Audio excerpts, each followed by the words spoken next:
Hello and welcome back to my stream campaign.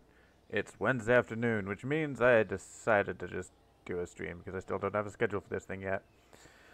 Um, I believe last time, yeah, we created a Pearl probe that we're going to be launching because the Pearl, Atlas, and Seth windows are coming up fairly shortly here. So I want to make sure that they're all in orbit waiting to go when their windows come around. So let's just get this started. Now, I haven't actually launched this, so I don't see...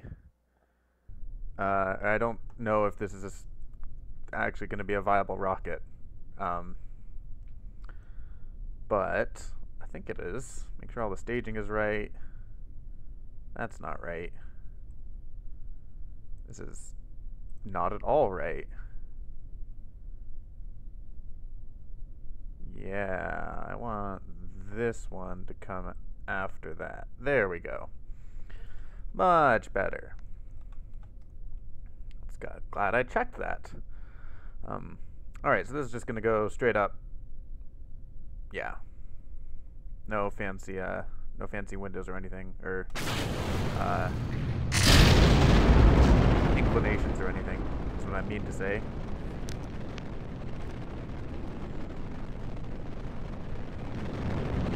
Just straightening it into an equatorial orbit.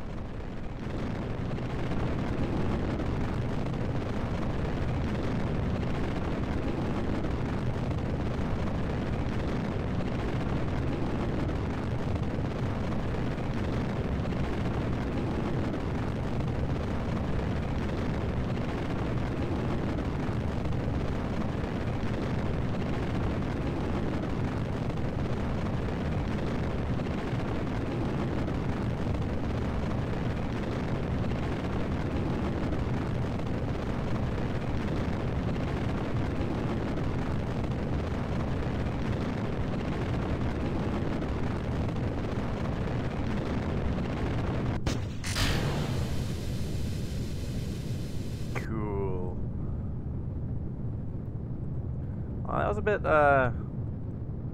iffy on that separation. It was not very strong. If I wasn't pointing directly prograde, it might have run into some issues there. It's a very steep ascent. So let's waste some fuel by trying to shallow it out.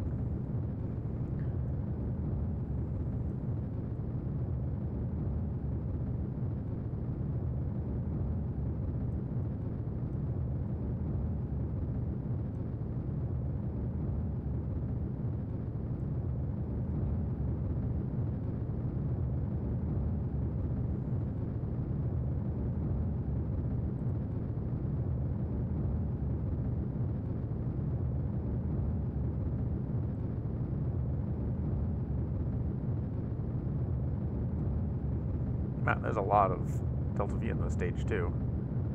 I just noticed. This is definitely getting us into orbit on the core stage alone.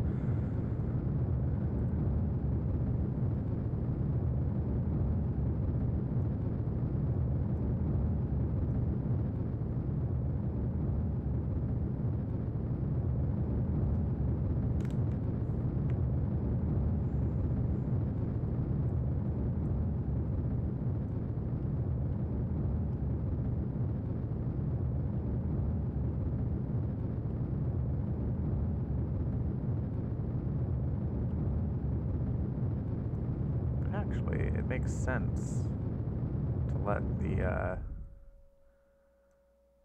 alright, let's go with it like a third power. Makes sense to let the periaps go high, or apoaps go high. Because although we don't get as big of an Oberth effect up there, we are, the next engine is a very small engine. And the burn is going to take like probably 15 minutes, maybe even 20 minutes. And so up high will allow us to do it in fewer orbits around Eden.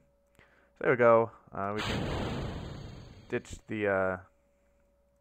ditch the fairing and expose our beautiful spacecraft for what it is. Pull it away. Let's extend the solar panels.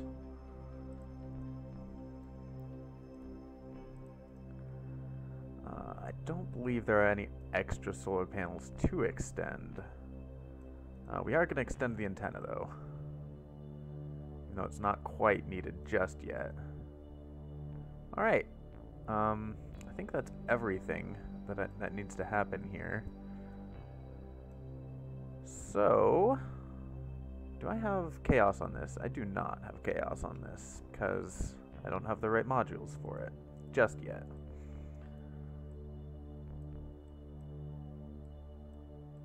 Let's do this the old-fashioned way.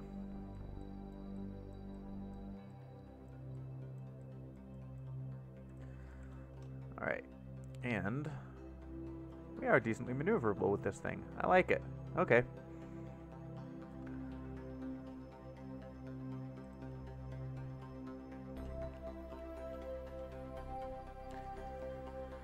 So let's just activate this manually.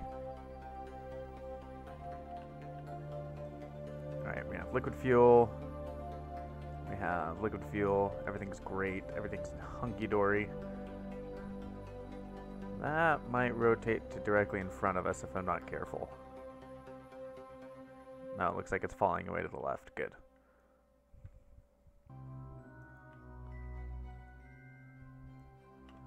Make sure that alarm... Yeah, the valve's already set. Good.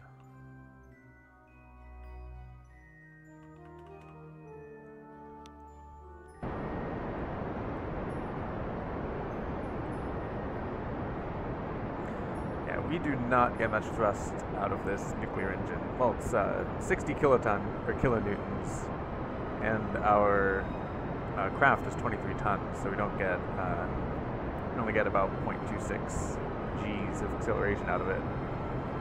It's not a strong rocket in the least. It doesn't need to be. It just needs to be efficient. So I'm just gonna level up the vertical speed here. Get us the best circular orbit for this thing that I can.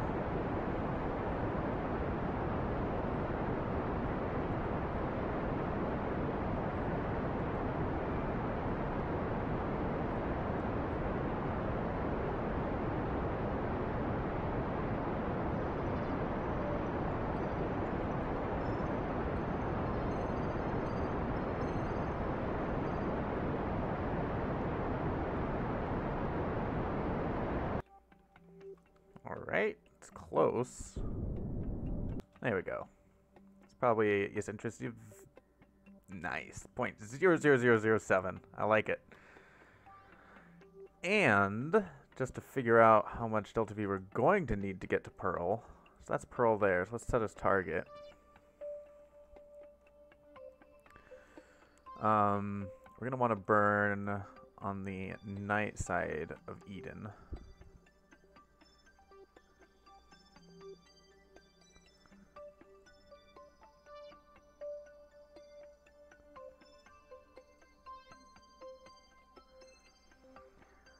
So, not quite enough to do the entire burn on this first, these first tanks here. Actually, it's not quite true, because this is not as efficient as it could be. If I move you around that way, first off, 15 minutes, called it. I want to move you to be directly along the prograde of Eden, which would actually mean that our apoapse would be, our periapse would be right there. That's pretty good. So that'll give us slightly more, but yeah, it's not going to be all that much. So it's still ahead of us, because our window isn't for another 30 days. That's about the Delta V I'd need. And like I said, unfortunately not quite, but our inclination is not that much different, so I could throw this directly into an intercept from here. So this 250 or 2,500 meters per second delta V will be enough to put us on a crash course with Pearl. And then once I actually enter the Pearl system, I can ditch these tanks and then do all the rest of the maneuvers on these. So I won't clog up space or I won't leave debris in space because these will then just crash into Pearl, ideally. So I wonder how many times I'll have to click this button. It's probably too many times. Too many times, no, that I don't want. Yeah, I'm just gonna leave you dead for now and wait for the transfer window. I don't like you giving me just 1 day. I'm gonna give myself 2 days. 2 days of margin on all of these. 2 days. 2 days. 2 days. There we go. So, yeah, let's go back to the Space Center and actually fix this rocket that we just launched. So the staging makes some kind of sense.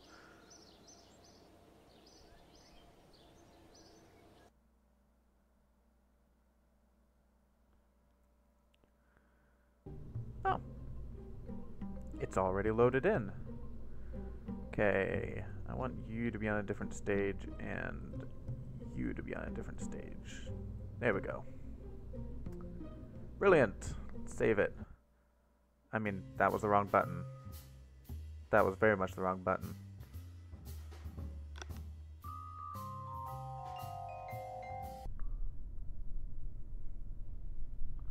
Let's get this back into the assembly building and hit the save button this time.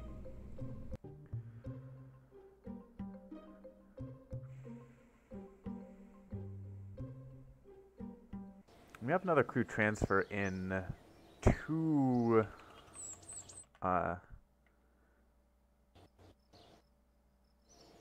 so this one will be the Atlas probe, this launch. Next launch will be the crew transfer, and then we'll do the Seth probe.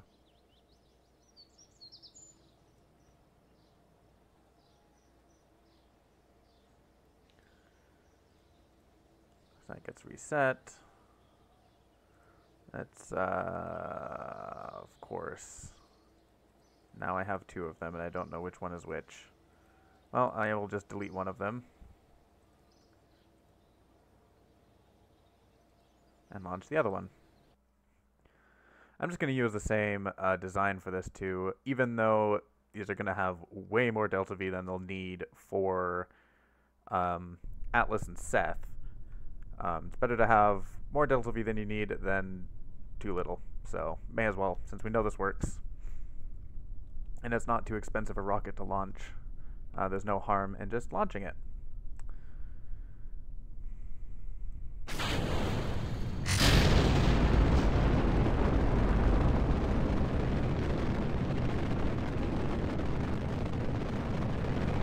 Alright, let's start the tip over early, because last time we did a very steep ascent. So hopefully this time we don't have to waste so much fuel.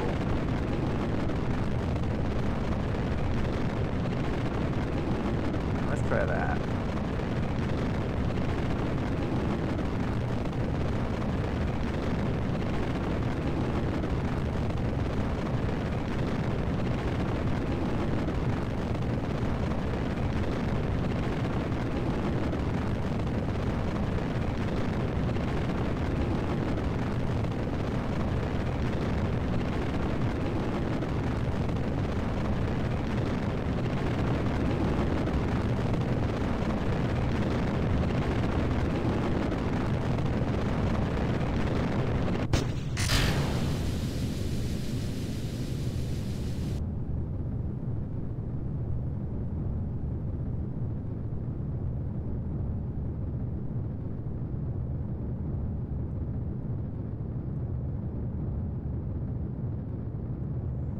And it looks like it's still not shallow enough, unfortunately.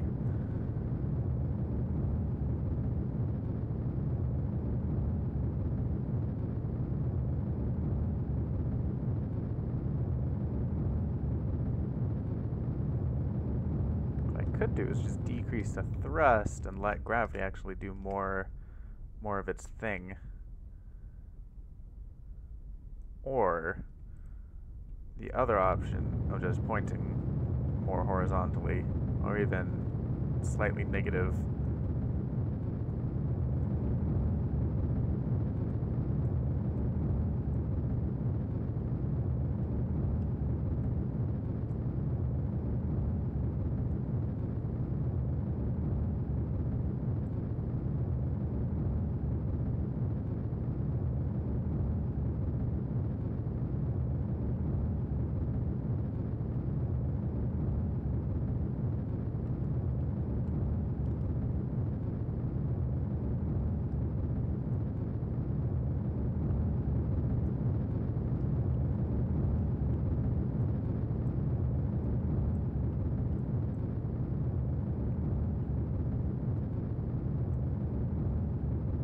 Alright, let's just go perfectly horizontal now. Because I do want my apoaps to go up to about 300 kilometers again, without my periaps getting above 60.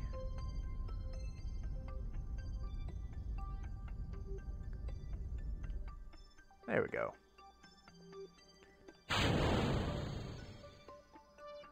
It's just a little bit of fuel left over. Let's extend these. And extend this.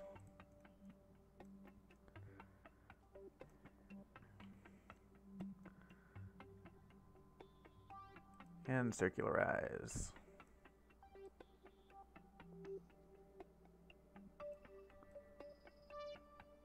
Now both the Atlas and Seth are closer than Pearl is, so I should be able to do the entire maneuver and even probably some of the capture on these first stages here, which will help.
Huh, already going down, right.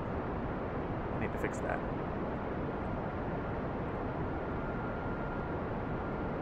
There we go.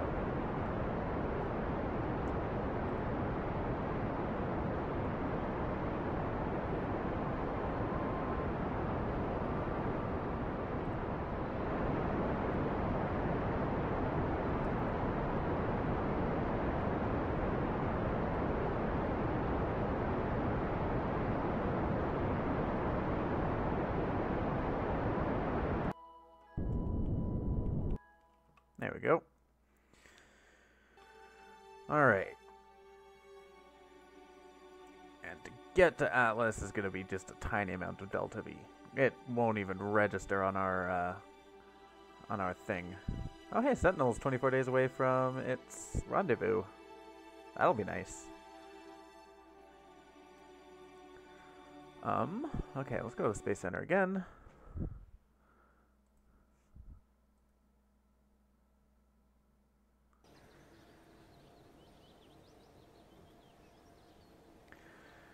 And wait for the pad to be ready again.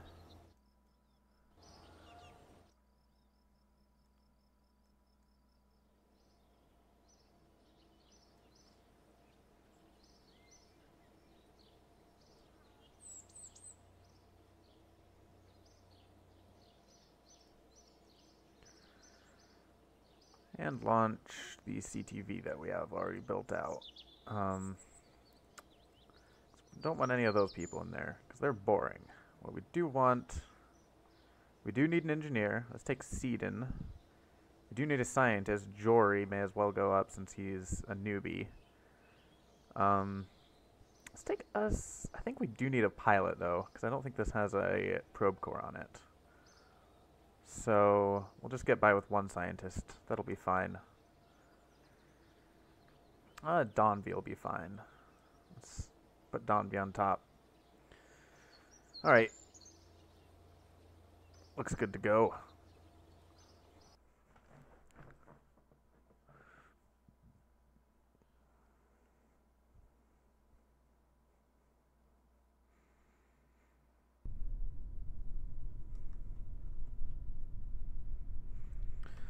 Alright.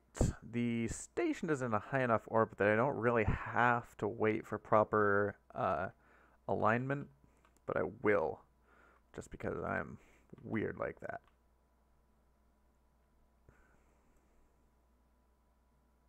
I have to check to make sure that that's actually within the atmosphere, so I don't have to go and blow it up.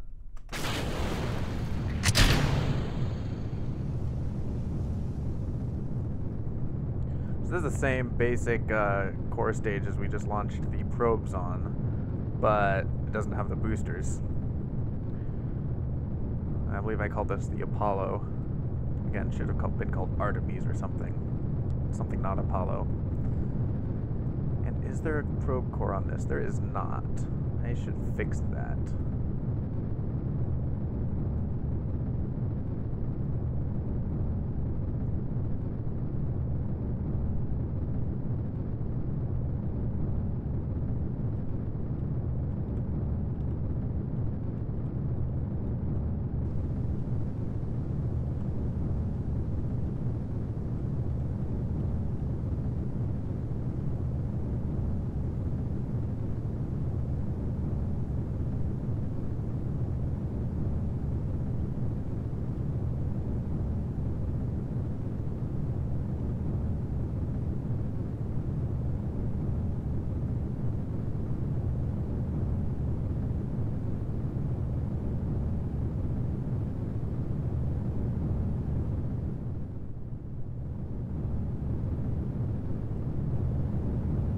Kind of static, and that worries me.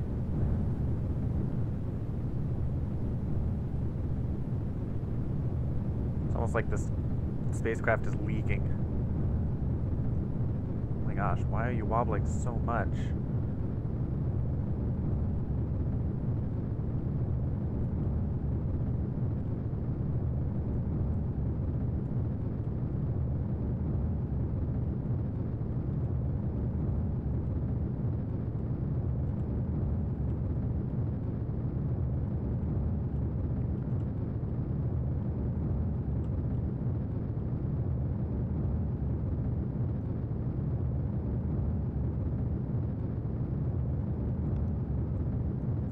Go and put some strut supports on this thing, make it more stable.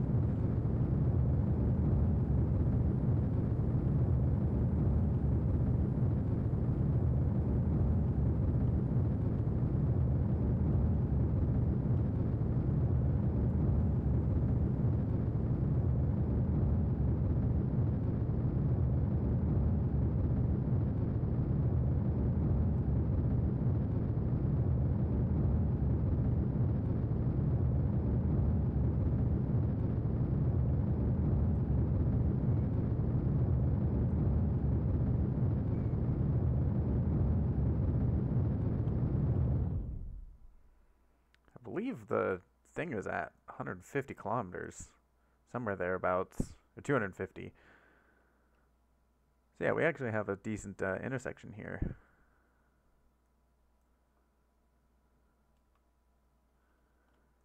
And by decent, I mean awful.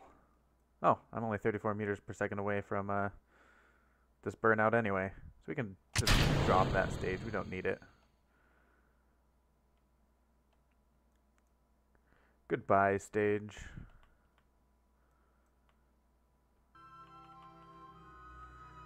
And I don't have a chaos on this either, which is fine.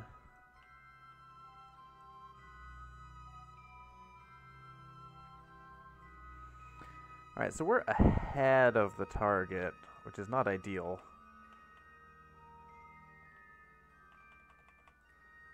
That'll teach me for trying to launch properly.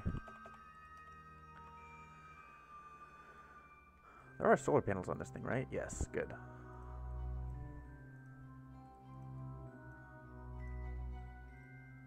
Past me apparently wasn't quite an idiot. At least not in this department yet. Okay, let's activate that.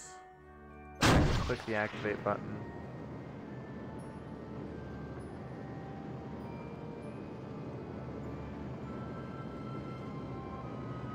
So you see our intersection is coming around.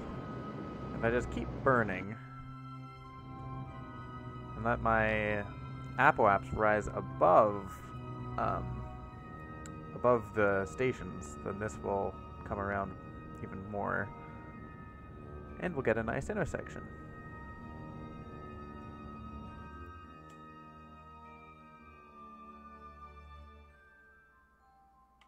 There we go. We do have quite a bit of angle to adjust for. So this is our descending node, which means we need to burn to the north to fix it. And when I say that, by the way, so it's the descending node, which means if you take the target's orbit as the baseline, it means we're going towards the south through the plane of our target's orbit. So if I burn to the north, that fixes it. So that's why it's called descending and ascending. It's because you're going down through the orbit and up through the orbit at the ascending node. But that's only because we're flying, or orbiting towards the east. If we were orbiting retrograde, you'd need to burn south at the descending node. I'm pretty sure. Anyway, it's complicated. But it's just what I do is, since I'm generally always orbiting to the east, is I just think of descending as you burn north, and ascending you burn to the south. And there we go. We have a better better plane now. However, we are now 7.5 kilometers away, so what I'm going to do is just use the reaction control system thrusters to burn. So right now I'm burning retrograde.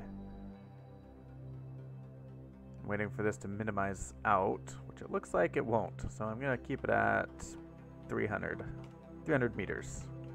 It's a decent interception angle. I might have to click F4. We'll see once we get within 100 kilometers whether we can see this thing. Here, nope. There it is.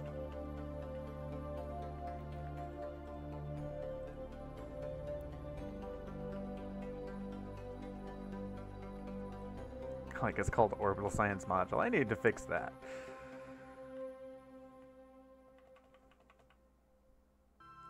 Okay. So I do have quite a bit of thrust in this thing.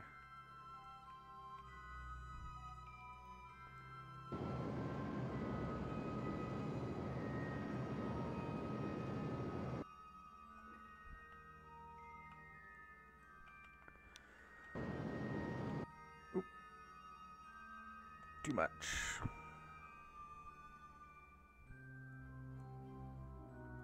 And of course, my reaction control system does not have a lot of thrust.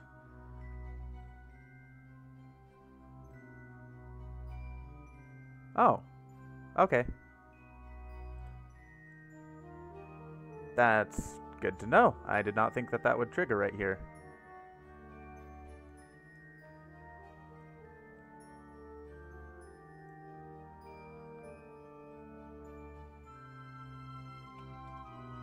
Alright, let's point towards the target and pull ourselves forward.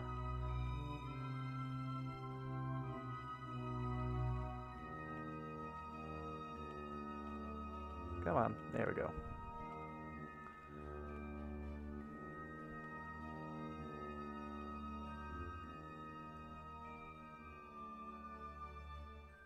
Let's hit a nice even 2 meters per second.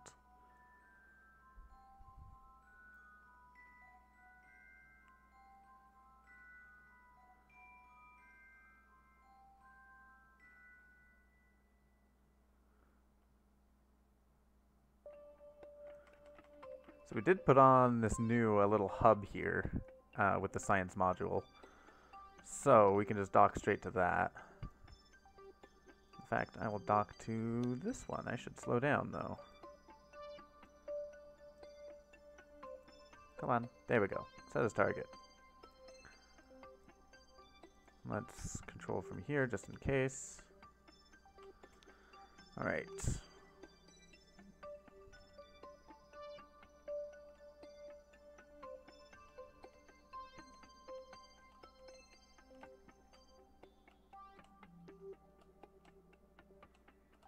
There we go.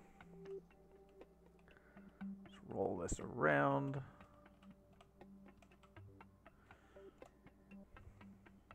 Nope, back. Okay. We don't need to be that fast. Let's go at 0.1 away as we push ourselves towards where we need to be.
And there we go.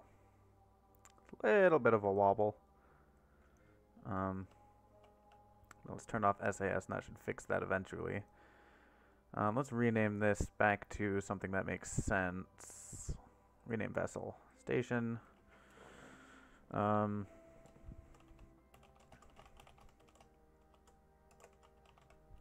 Eden Science Center, sure. I'm not going to do any fancy crew transfers just yet because the thing hasn't shown up, and this way I don't have to remember who I actually sent up here. So instead, what I'm going to do is I'm just going to jump straight to one of the Pearl probes. I forgot to rename them, but this is the actual Pearl probe, and I know because it's a little bit lower. I kind of overshot 300 kilometers with the second one. So the Pearl window is in 2 days, which means I shouldn't have to click, unset target. Shouldn't have to click the forward orbit button too many times. So let's add the maneuver. See it go straight out. That is probably too far. It is not. Well, I mean, it is, but it's too far in an interesting way. In an actual encounter way. which itself is fascinating. Oh my gosh.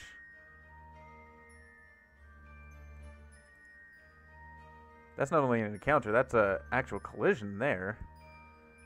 I like it. Sweet. Within 34 minutes. And I'm already pointed the right way, too. Goodness. Alright, this burn is going to take a 15 minutes. I already knew that. So 15 is 7.5. So you see we're going to be doing a fair amount of this burn pretty much directly towards Eden here. Which is why I liked the higher orbit. Because if we were doing this at 80 kilometers, this burn would push us into the atmosphere, and that would not be good.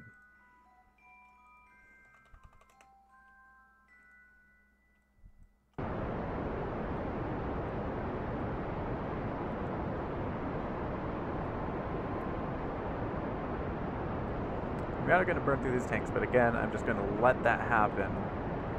We are going to lose some delta V from this, from my insistence of not putting any trash in space. But I think it's for the better in the long run.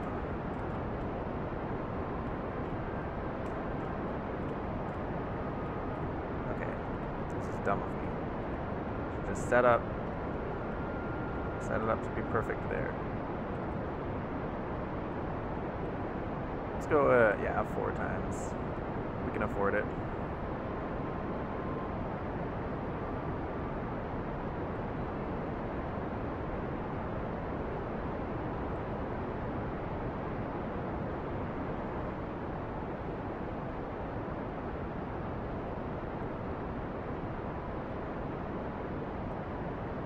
You can already see my orbit cutting in. So we lost a good, what is that, 35 kilometers of orbit just from this burn. So it's good that I pushed it out to 300 kilometers. Even though we do lose some O-berth effect of efficiency from that.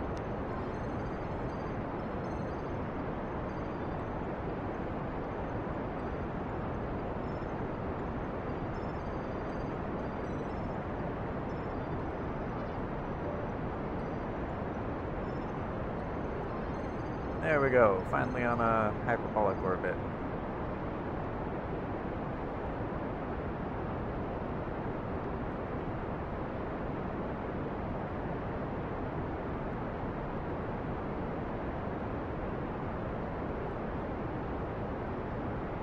Goodbye, Eden.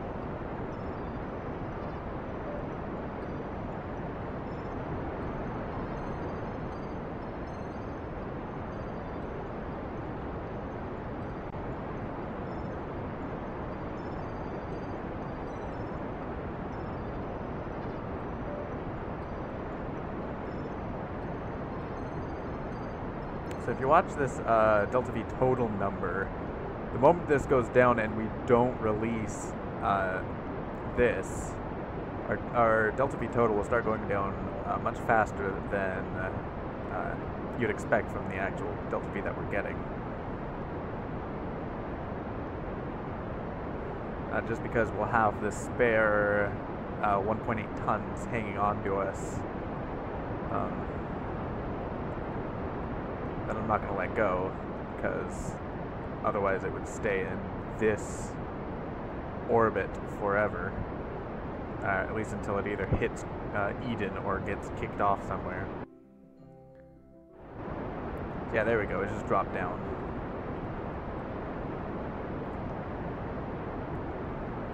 So we do lose a decent amount of delta V from hanging on to these tanks. However, I feel it's worth it for not leaving space junk.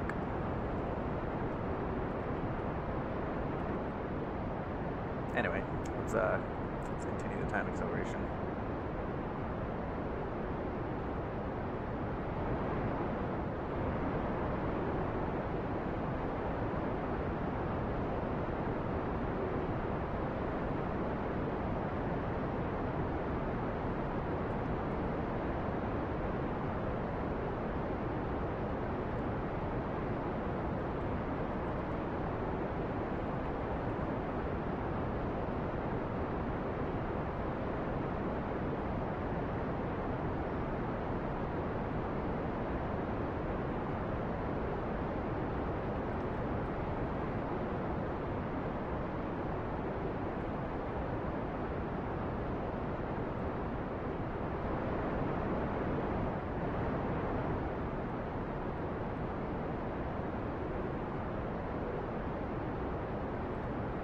Alright, let's just go forward and watch that Periax drop. And I do want to drop it right down to 0, if that's possible.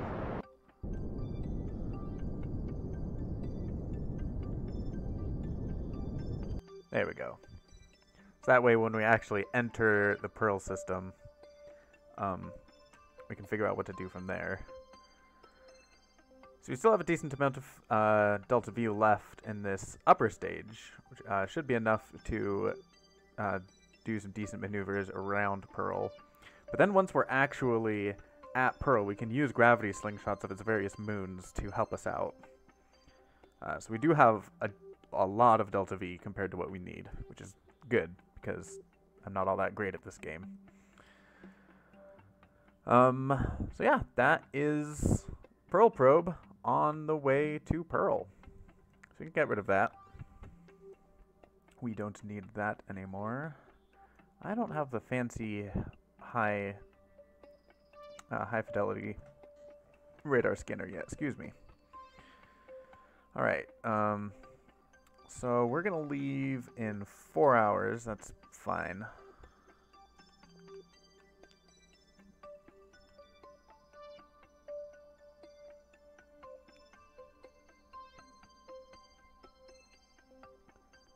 Oh, no, it's not fine. The crew transfer will be before then. Okay, fine. Let's go to the Space Center again.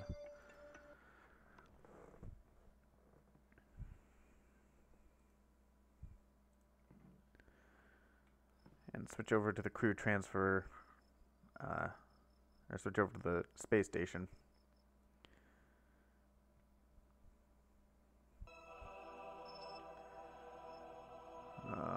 Eden Science Center. Let's load that in.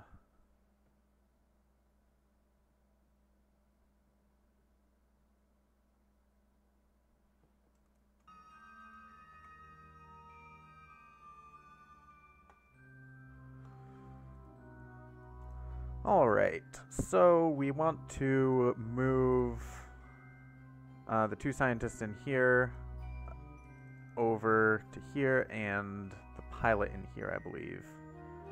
Let's see, we have Bob and Mildred in the can, and I think those are the people in the new command module, so Franzi is going to return, yeah. So these 3 are going to go into here and take it home, and these 3 need to stay. So let's first transfer them out. Ideally, I'd have a second ship here. So let's transfer Donvi just into there, and Seed into there. Let's transfer Franzi into the pod. Before we transfer, let's transmit the science that we do have out to mission control. And again, our energy capacity is enough that our energy production capacity is enough that we don't have to worry about running out of power. So I don't really need to bring an engineer up here in that case. Because the only reason I needed an engineer was to attach batteries to this, but we don't need them anymore.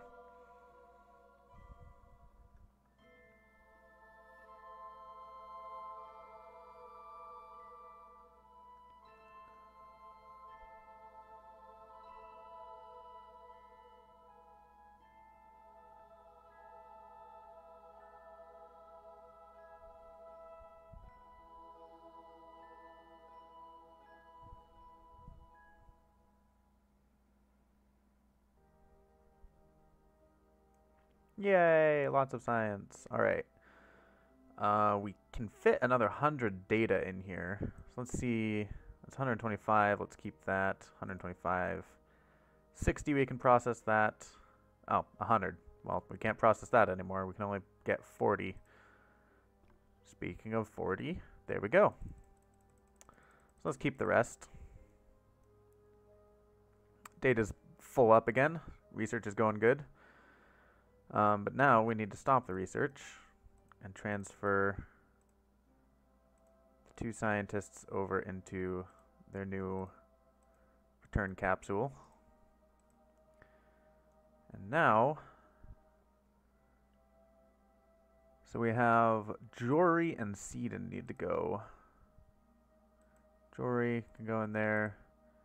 I guess Seedon may as well go in there while they're at it. And Donby, our pilot, can go into the command module. Let's start up science again. Start research.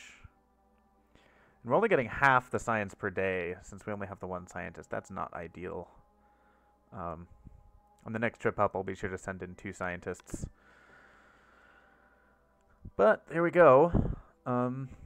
Next thing to do is transfer supplies over.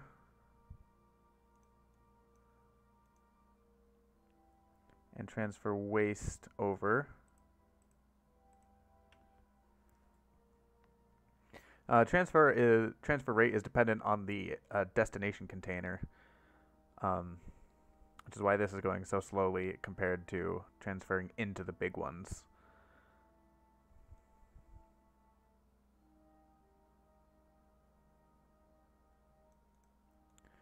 All right, we do have a second waste container that we can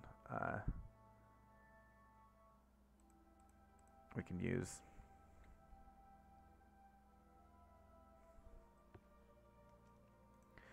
And we also have a second life support container that we need to use to just transfer as much as we can into the station. There's no sense in letting food, water, and oxygen burn up in the atmosphere.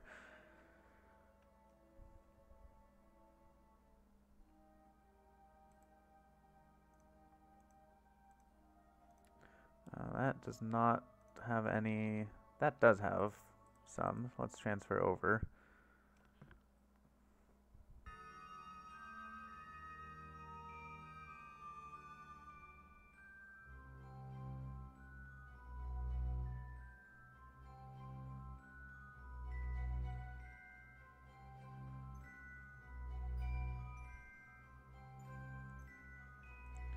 As well as this.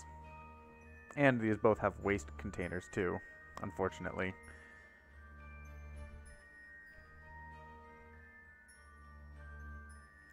But I don't think I need to transfer the waste out of this. That's just silly.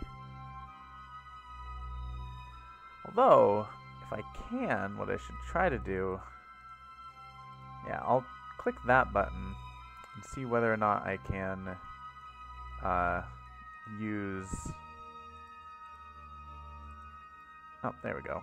That's actually not too bad. Oh, right. I left the wrong thing pinned. Let's pin that. Open up that. Out, out, out.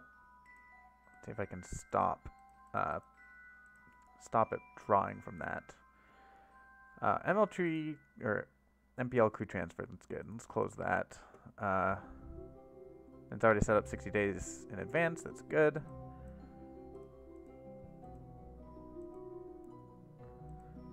So hopefully we can actually stop it consuming supplies out of the modules and just consume out of the these pods. That's the hope anyway. All right. That is that. Oh, I also have this, which can extend life support, but I don't need to run those. So, now that that's out of the way, we can actually undock this and land it.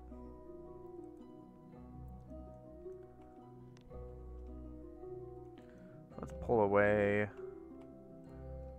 an Orient retrograde. Do I want to try to land this close to the Space Center? I don't know where the Space Center is, unfortunately. Is that it? Nope. That's orbiting debris. There's the Space Center. Yeah, I may as well. Let's see what we can do.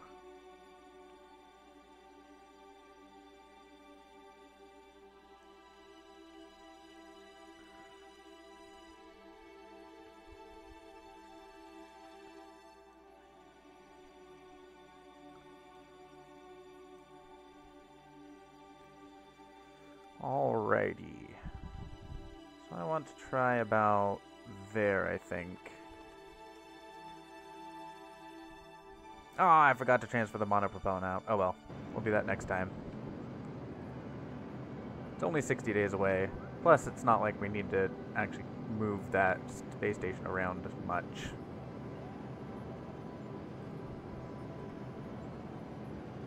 Oh, too far. Much, much too far.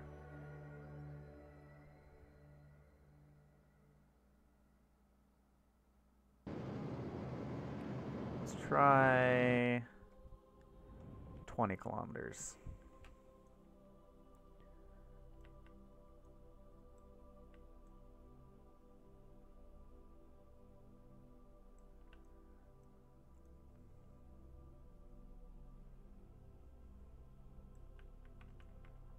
Oh, hey. I think that's the debris. Alright, let's throw you off to the north or the south or whatever. Somewhere that's not here. And orient you in proper re-entry orientation.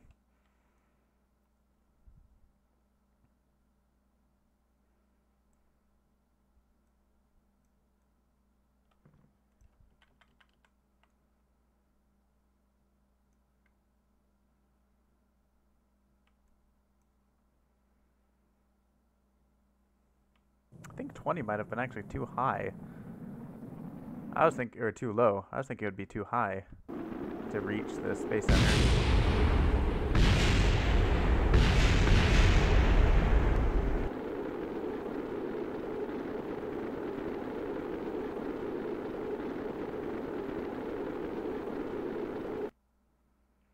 Yep, we're gonna land short.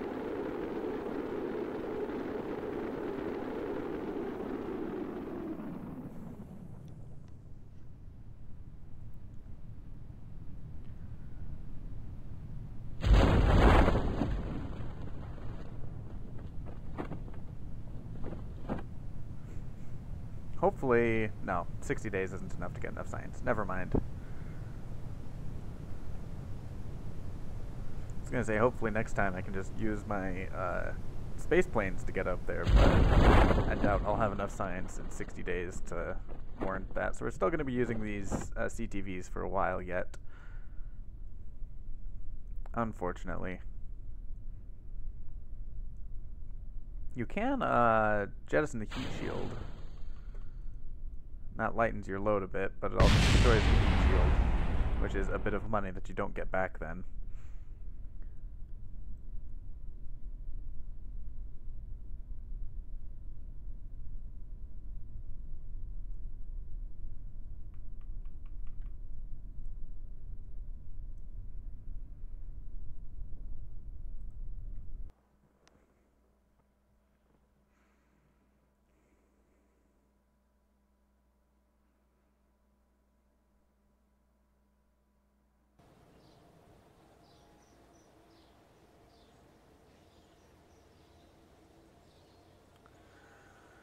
Alright, what science do we want?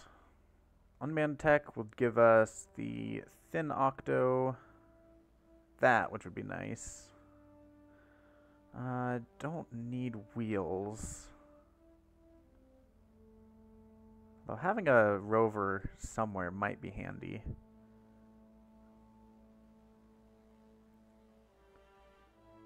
This would be useful. This would be useful eventually, but I don't think just yet. The grabber is going to be useful. We need the grabber. We don't need these little engines. We do need these at some point. I like having them. These two. Well, I can't even afford it anyway. Well, in future times. What should I get next? This looks handy. The bicoupler. Yeah. We'll need that. But this, I like that, and that.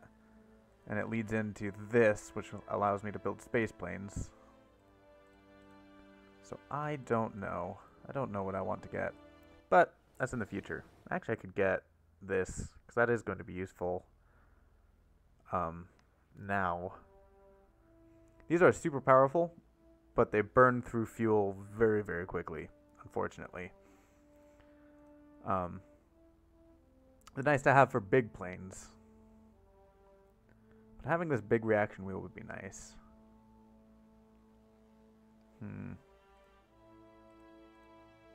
Let's see, versus little engines, bigger fairing bases.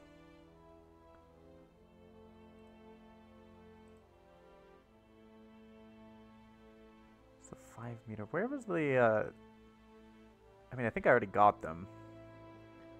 Let's just get the control. May as well. Alright, Sentinel in 9 days. Atlas also in 9 days. Well, clearly I have to do the Sentinel. So let's recover these, I guess. Let's go to the Sentinel.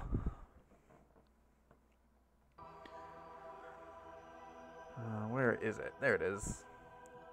Orbiting Helios. It's only a few days away from its maneuver. So we can do that, and then we can start doing scans. Alright, this is before I had nuclear tech. So it just has the little efficient engine, which is fine for something this small. It's only 4 tons. We don't need the nuclear engine. The nuclear engine would actually make it less efficient, or less delta V, just because the nuclear engine's so heavy. And it's good that we still have control, even though we don't just have these, oh, these are actually the same antenna that I'm using on my current probe spacecraft. So it's good that we can receive reception from all the way out here. It's not quite as long as what either of the Osiris or Pearl, especially. So hopefully Pearl doesn't lose reception. That would be unfortunate. Does it tell us what our first jump is? No, it doesn't. It doesn't tell us how far it has to go, unfortunately. Anyway. We have the alarm set, so we don't have to worry about overshooting this.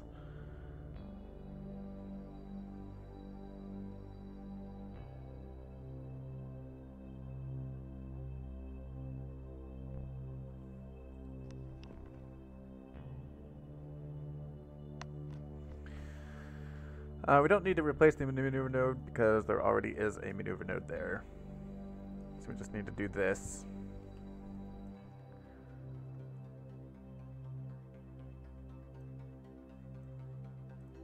And in fact, we could probably just do the maneuver right now without having to wait the 9 minutes.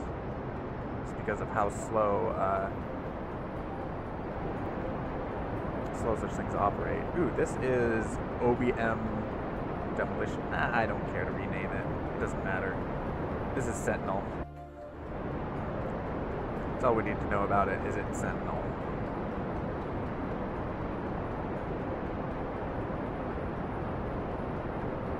Do I have anything fancy on this? No. It's the only science I have. Okay.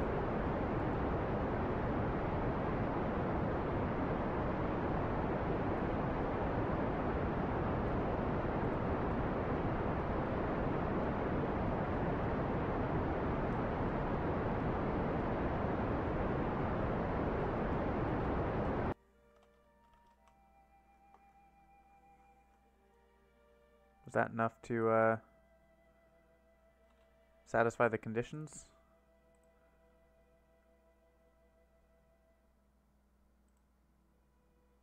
Yep. Reach the designated orbit. So now we just need to map 15 asteroids threatening Eden. I have no idea what that means or how to do it. I'm guessing?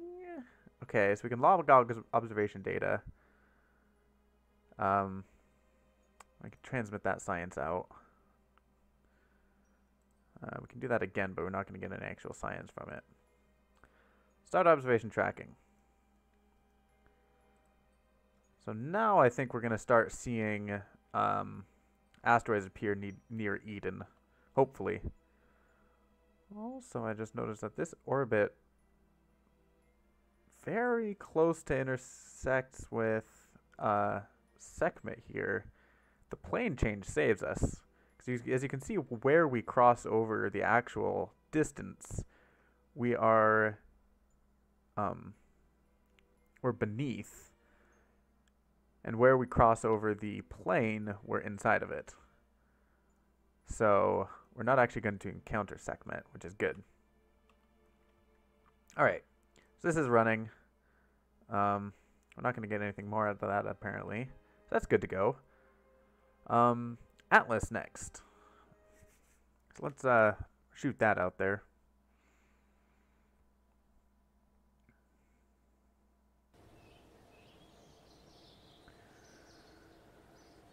Which means we need to go to the tracking station and get the other Pearl Sat and rename it to something that makes sense.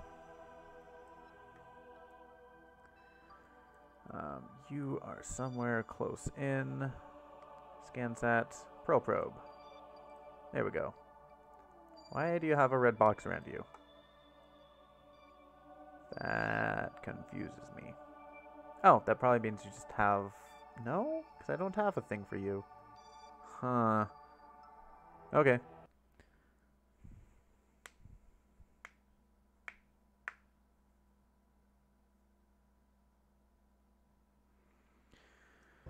Alrighty.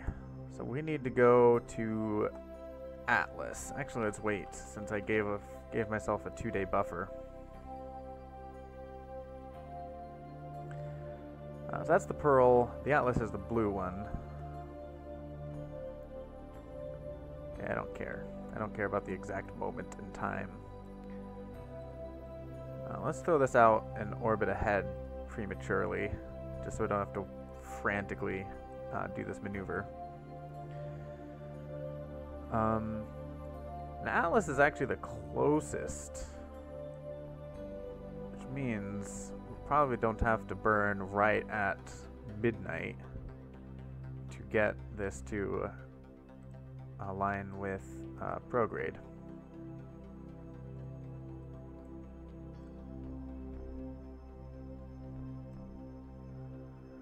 And in fact, there we go.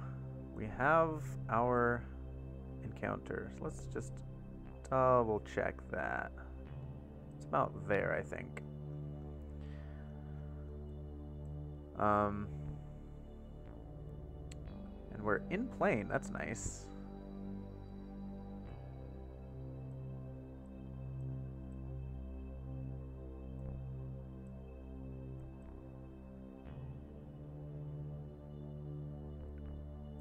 Let's see how much we can actually get this down.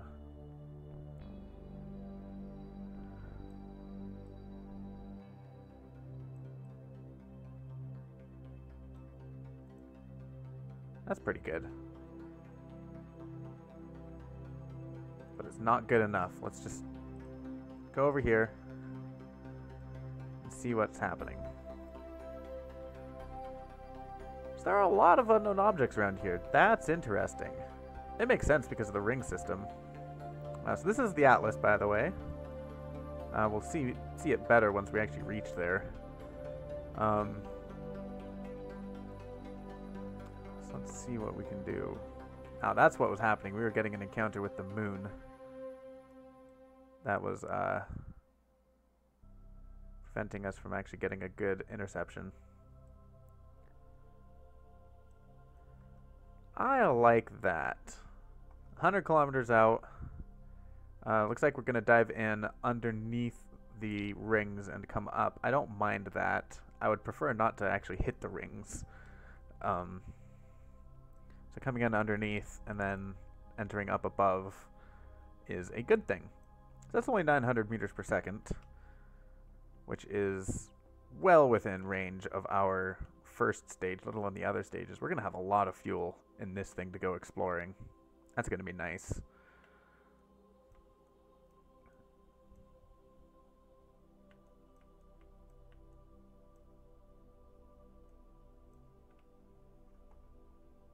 Alright.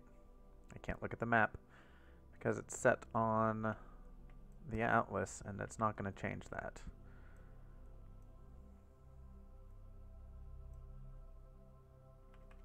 Oh, I just realized that this is going to take a while to burn anyway. So we should probably start the burn. I didn't overshoot by too much, thankfully. Let's just time accelerate forward.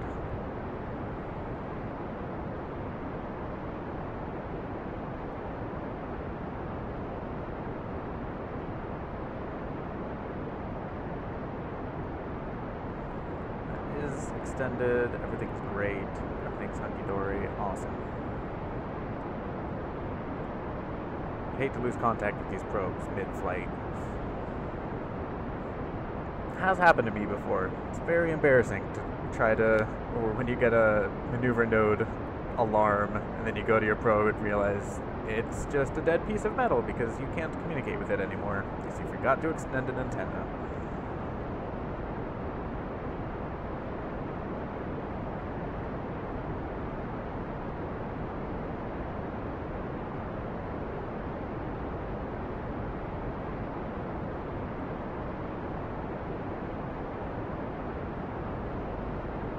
Right, I remember the map doesn't do anything for me anymore.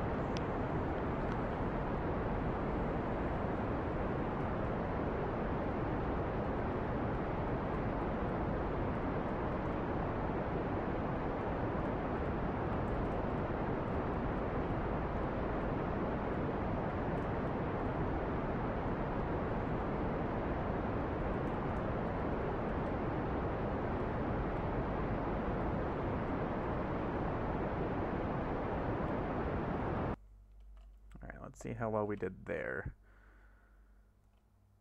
Not that great. Let's see what happens if we go forward.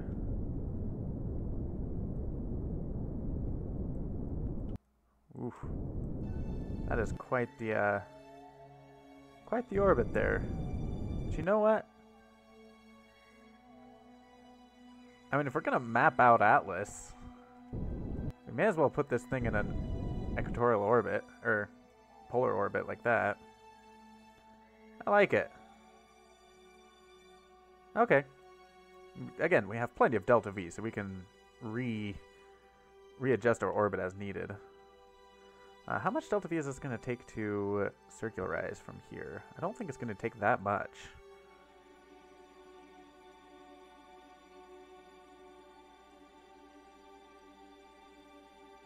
Yeah.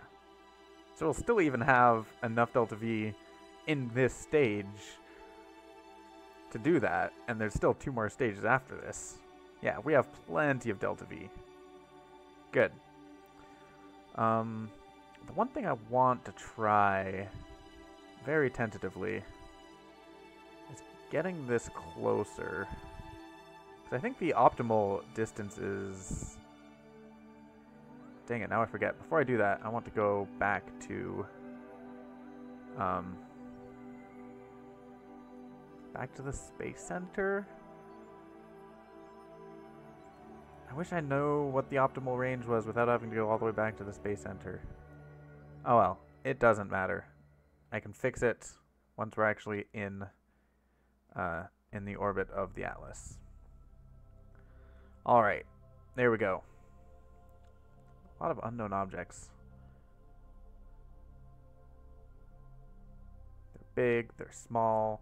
That is actually very good for so colonization speak.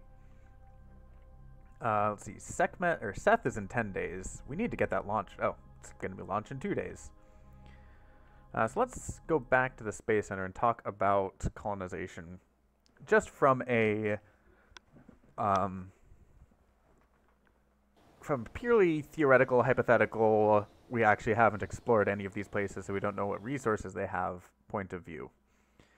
The resources we need for permanent colonization are obviously water and not so obviously ore.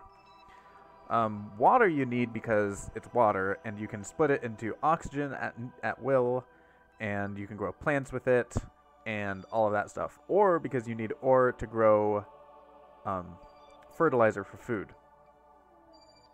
The rest of the stuff can come from, well, that's all you really need is water, oxygen, and food to survive. So the other ore materials doesn't really matter. So here we have a planet. We don't know what materials it has. Asteroids, which we know have some amount of ore. At least most of them do. And we have 2 moons here, and they look fairly small, which means low gravity. So if either of these have any amount of water or ore, we can set up very easy mining bases here to ship ore wherever we need to. Ideally, what I would eventually have is some sort of orbital station to be as sort of an intermediary between both the moons in the surface and Eden in the surface. And that orbital station will also need to be more or less self-sufficient with supplies from the system, like shipping it or from the moons, or we could just build it around like a Class E and have the station mine its own resources directly from the asteroid. These shipments from the moons and from the surface, it's like we'll have this orbital station. What I want to be able to do is be able to have a lander that can land, refuel on the surface, or mine its own fuel, and then take off without any staging, so it's completely 100% reusable. And having a lot of ore around helps with that, because then you can refuel in space, you can refuel on the ground, wherever you need to. So I like the Atlas as a point of colonization. Seth, on the meantime, it only has the 1 moon, and it looks like a fairly decent-sized moon, although it might not be. Oh wow, there's liquid there. That's crazy. What's that about? That's cool. I'm excited for Seth. But there's none of those asteroids or anything, and there's only the 1 moon, so it's not as prime a candidate. However, it might have the better resources. I don't know. So those are the 2 major ones. Sekhmet is not an option for colonization because it's far too close to the sun and it's partly molten. I don't believe Osiris even has an atmosphere, so that's not really a thing that we can do. And Pearl is just too far away. We could probably colonize Pearl or some of Pearl's moons, but just the transit time to get there is ridiculous. Plus, it doesn't look like any of these moons are particularly hospitable. So it's just down to the Atlas and Sekhmet, or Seth, as our options. And from where it stands right now, I think the Atlas is where we're going to be going, just because of, well, everything I said. It's closer, it has a lot of resources, options for expanding and development, and it's got rings, pretty rings. Who doesn't like rings? So yeah, that's the plan for colonization. Let's see. The next thing on the list is the VAB. So let's wait for that and launch our last probe. I forgot to rename that Pearl probe into Atlas probe. So this will be the Seth probe. And then we can launch some other stuff before Sekhmet and Frost come around. Let's delete that. Let's launch Pearl probe.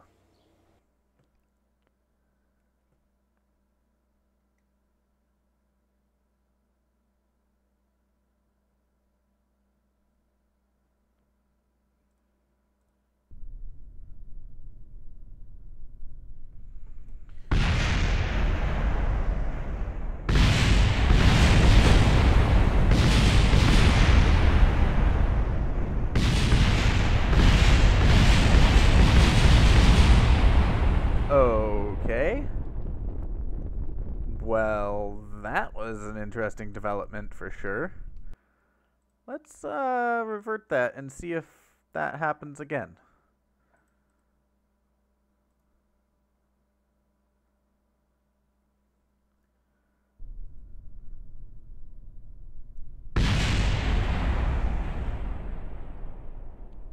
What just exploded? Yeah, one of my side fuel tanks just exploded. Damn it. Let's try to go back to the vehicle assembly building and then launch it from there.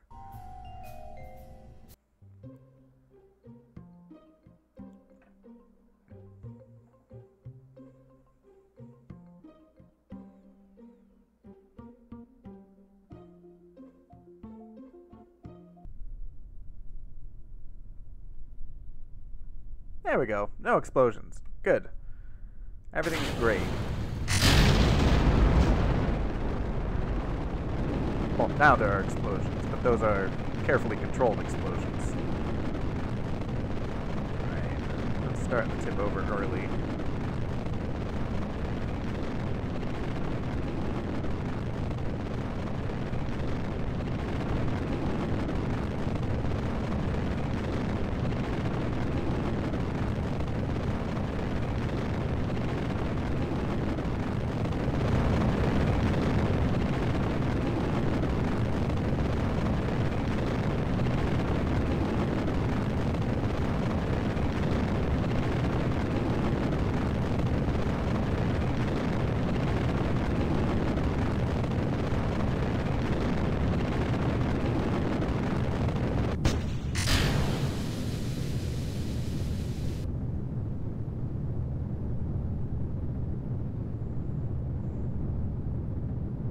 Might have been too shallow, but on the other hand, it doesn't look like it because our time to apoapse is still increasing.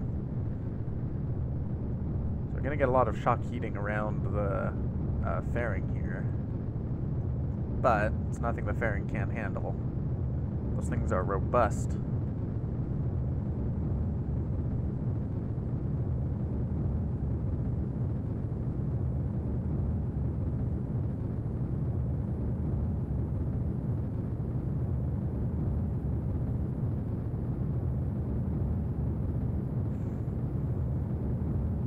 Not even the hottest part yet. Jeez.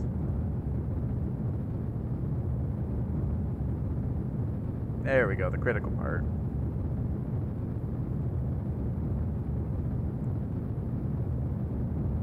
It's about to become the hottest part in a few seconds. There we go. I'm guessing the hottest part is judged by the critical temperature, not the skin temperature.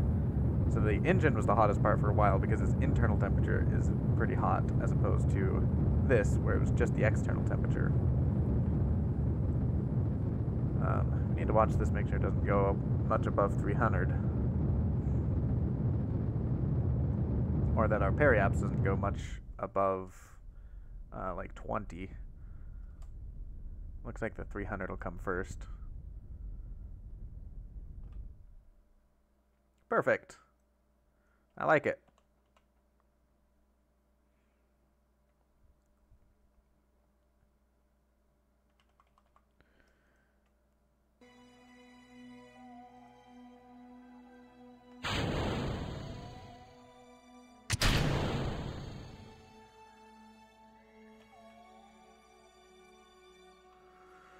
Alrighty. circularize.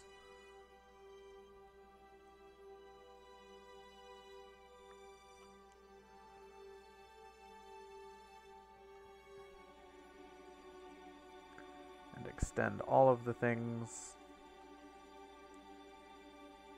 Oh, right. Need to actually turn off the face prograde thing. What is that? Oh, that's the fairing. I'm like, is there some sort of spacecraft out there that's blinking at me? That's actually really kind of cool. It looks like a UFO.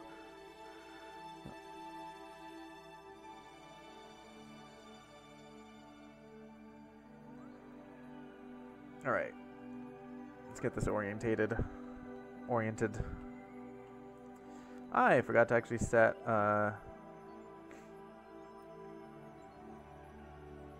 It's not actually in our sphere of influence. It looks like.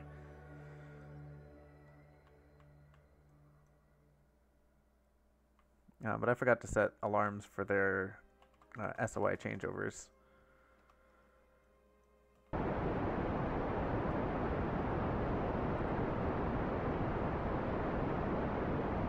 Oh, while we're here, let's rename you to the Seth probe.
There we go.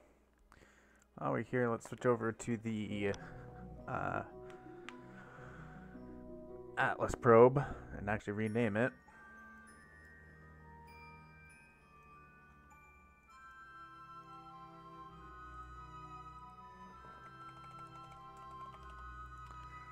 Accept. Okay. So we are still an hour away from a thing. Alright. Now the next sphere of influence should be Atlas. So we can add sphere of influence, Atlas probe, Atlas, encounter. Encounter. Add that alarm. It is not that far away. We need to do the same thing with the Pearl probe, which will be a bit farther away. Let's add Pearl probe, Pearl encounter, add alarm. It's a bit longer. That's why Pearl isn't exactly a colonizable target. It's just, it takes 2 years to even get there.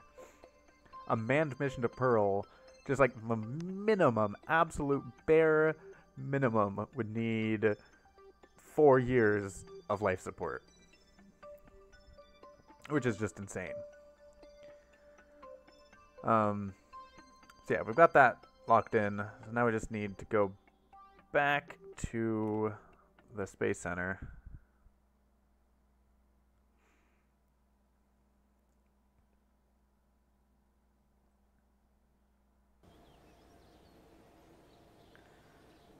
And let's.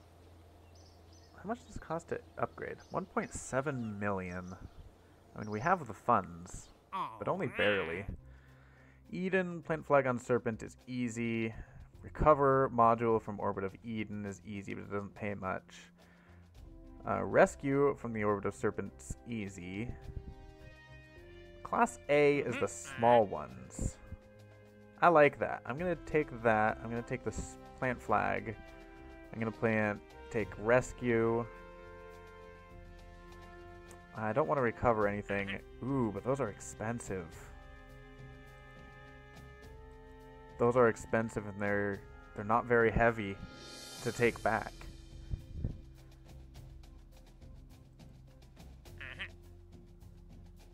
I like those. I might do those. This one's cheap. I don't care about it. Let's get away. Go put that away. I don't care about... I don't care. Bob's belt, temperature surveys. Nah. I don't want that. Space around Serpent. That's easy to do. May as well take that. Let's take both of these recover missions. Seismic surveys is not going to happen. Orbital station around Amethyst, very not going to happen. Another rescue out of Serpent, I can do that. That's not going to happen. I don't care about that. I don't care about that. I don't... And it's always nice to have more crew. But it's just not very expensive. I'll wait on that. Once I get space planes, I can do the rescue people out of the orbit of Eden very easily. Build a new orbital station around Serpent. 5 Kerbals, research lab, stability. I'm gonna do this anyway at some point, so let's just get that. And let's upgrade this while we're here. May as well. There's no sense in not. Ooh, that really... Ugh. I don't like being this poor. Oh well. It's too late. I already did it.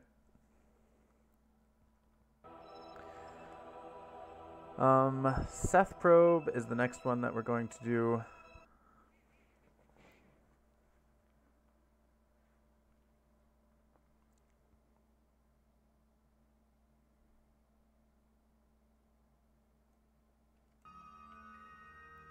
We can clear out that nuclearization maneuver. We don't need that anymore.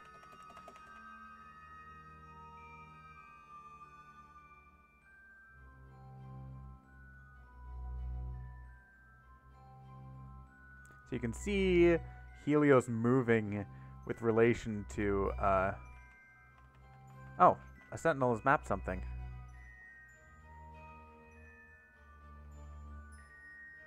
Nope, that wasn't it. There it is. It's a huge object. That is interesting. Did that count?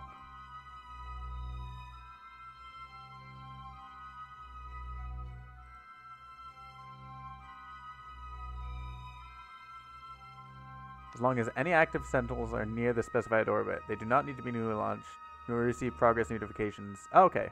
So that did count. Awesome. But anyways, as I was saying, you can watch Helios moving in relation to our craft's orientation, which is why I tend not to build these maneuver nodes out in advance for transferring to other planets, because it's like, you know how I let's delete that.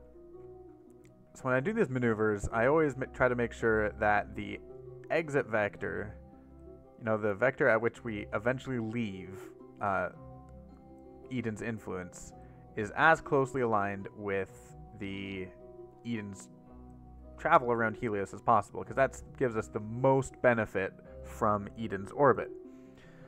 But if we, say, do this right now, and then kick this orbit out a few times, then suddenly the that path, although it looks from here, like it's going to be parallel, it won't be because we're burning actually over here. That's why I always wait as late as possible to do these maneuver nodes. I figured 2 days in advance is not too much to ask. Or is the changes words. The effects of those 2 days won't be too much of an issue, basically, if we do have to kick it out. It's like, as you see right here, that is not a very efficient launch vector. If we go along here, so it's as parallel as we can make it, then our apoapse is now actually above Seth's orbit, which is nice. But now we're suddenly getting encounters with the moon, which is annoying. And that happens right there. Jeez. Come on. Come on. Oh. Is that an actual encounter with Seth, then? Because that's not an encounter with Serpent.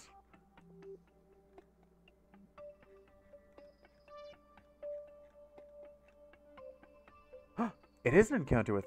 Oh, it's an encounter with the Atlas. Okay. That's what's happening. Okay, that's unfortunate. That is very unfortunate. Okay. Boo. Boo on you. No, goodness gracious. Go away. I don't want any of you. Let's kick this out an orbit or two. Let's see if we can avoid that encounter with the Atlas.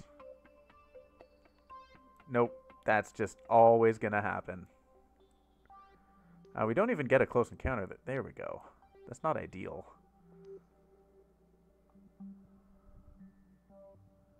Closest approach is not that much.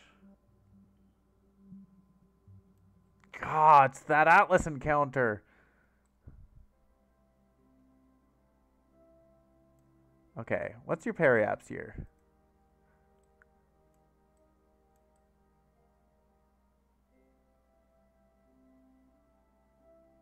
Okay. So you know what? I'm just gonna use this to my advantage. Can I transfer over to the Atlas? Ugh. Actually, that's not right through the plane at all. Nice. Okay. Just at this maneuver node, then, we'll do another maneuver to try to get our plane back. No, is that not going to happen?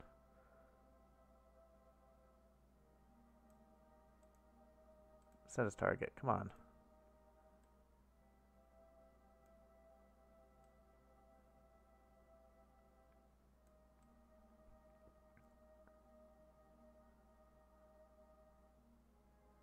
What? Nothing?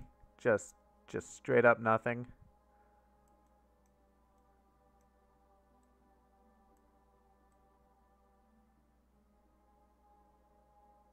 Not even a closest approach point?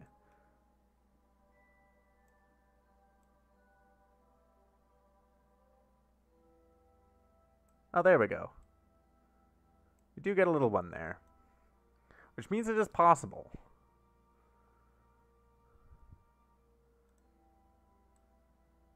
And this was unfortunate that these were all aligned just perfectly to be the worst.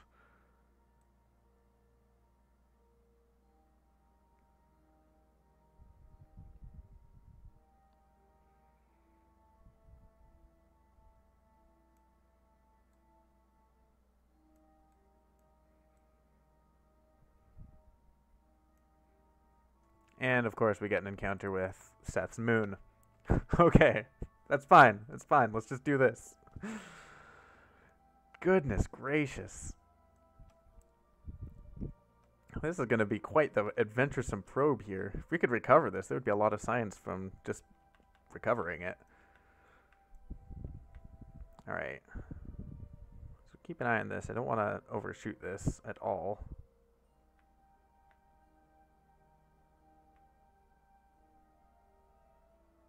Okay, and that'll probably be somewhere in the realm of 10 minutes. So I'm going to start burning at 5.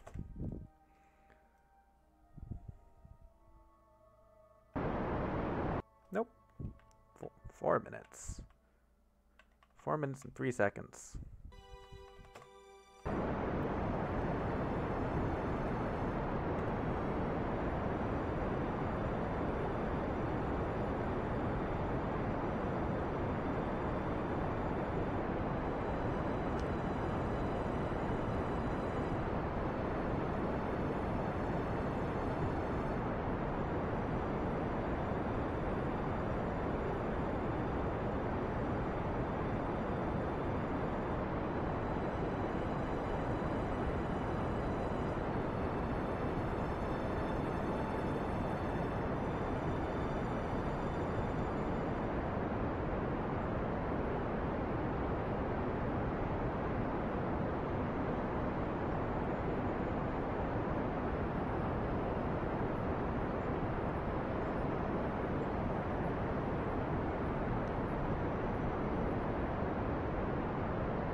Alright, that's close enough. So now we have that other maneuver node that has probably already messed up our what we want to do. So let's try that again, since now we actually know what our this is going to be, what our encounter with the Atlas will be.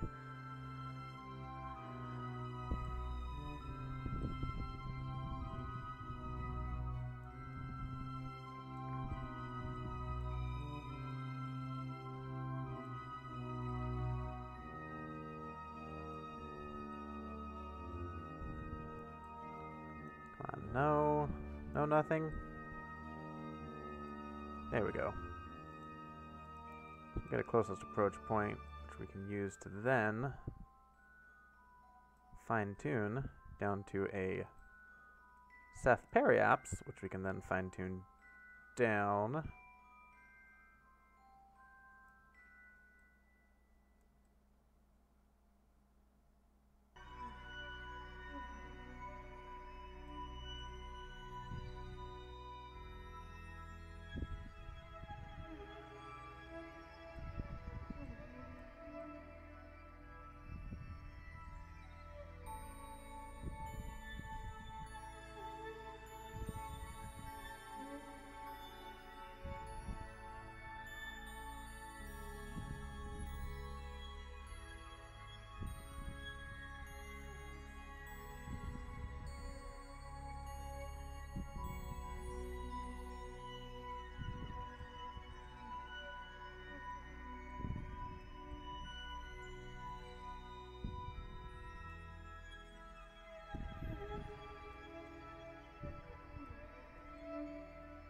120 is probably more than enough.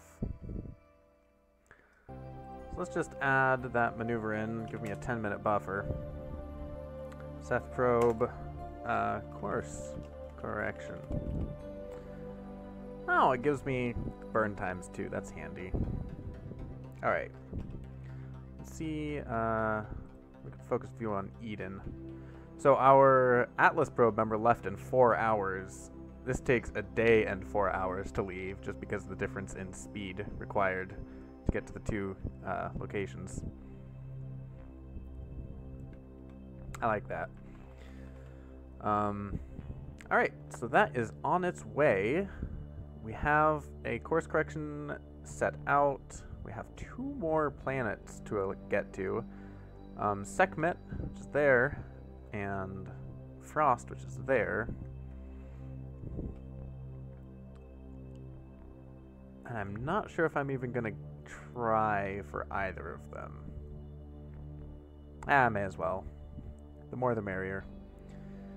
Alright, let's space enter.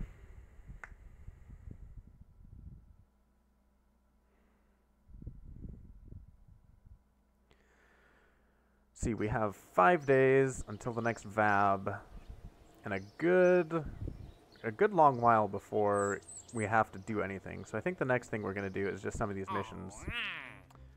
For this one, we need an actual Class A or asteroid, which we haven't found yet. So I think we're just going to do the plant flag, space, recover, rescue, and probably finish this by just attaching a whatchamacallit, attaching a thermometer onto the satellite we've already set up. So yeah, awesome. So that means we'll probably be using our the Serpent X2, I believe. Serpent X is not right. I'll have to edit this because we do need to land on Serpents. Yeah, it is just going to be an X. We are going to use the X2 because we do want to land. So yeah, brilliant. Again, this is that Apollo stage, but with even bigger boosters on the sides. Getting a lot of use out of this Apollo launch system. Alright. So yeah, that's what we're going to do. We're going to launch that up into space next time. Except we're going to have some extra thermometers just attached onto the here. Just gonna slap 4 on. Just so we can have 1 to pull off and switch over. And in fact, what I'll have to do is have the seat 0 have well, a bunch of a lot more C4. Let's go up to 10. And that. That's good.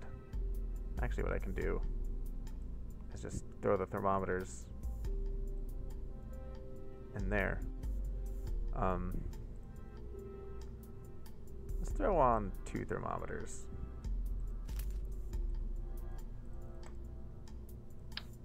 There we go. Let's save that for when we do launch it, so I don't forget. This probably turns into a noodle once these things fall off. I don't remember.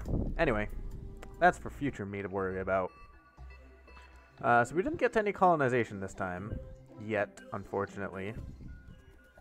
But after we do this and do another crew transfer, we should be able to start setting up some basic colonization. What I really need to get, let's see, I have resource production, right? I don't.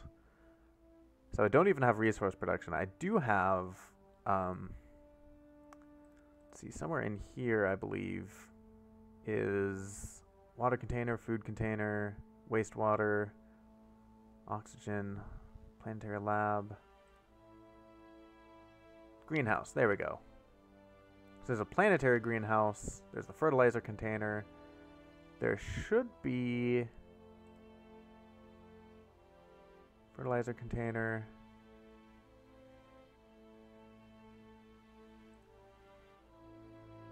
Xenon. Cores. Science that I don't care about. Am I blind? There. The algae farm is over there. Why is it over there? Where's the greenhouse wedge? There it is. No.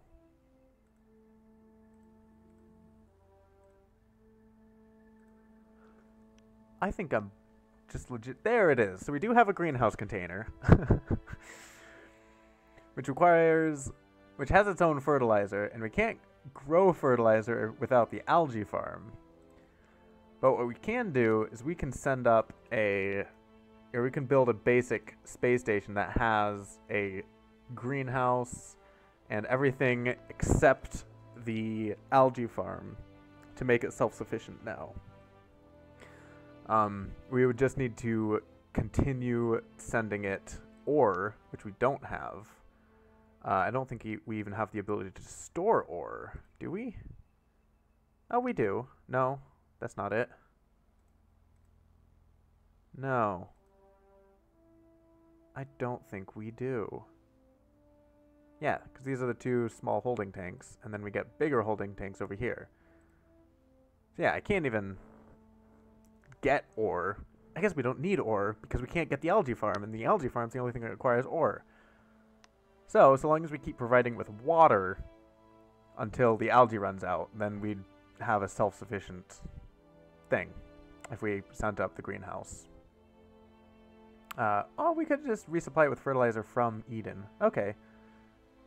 So yeah, anyway, that's what my point is, I'm going to build a space station that has a little greenhouse, and I'm probably going to put it in orbit of Serpent in the hopes of developing a kind of closed loop self-sufficiency of Serpent's surface and the orbital station. But that's next time. We do have the technology to actually do that. So after this Serpent rescue and the two Serpent salvage operations, we're going to actually be sending up colonization stuff into Serpent orbit. So yeah, that is what we're gonna do. I do have a lot of science. Eventually, once I actually finish all the science, the idea is I'll just do patents licensing and just put it up a fair amount, because we don't need that much science at that point, and then we get money for each unit of science we return. It's not that much money, unfortunately. It's a lot of science to set it up, but that's future times. And just to reconfirm, we still don't have, nowhere near enough to actually build a space plane. Darn. Okay. Anyway, that's it for this stream. Hope to see you again some other time. Take care.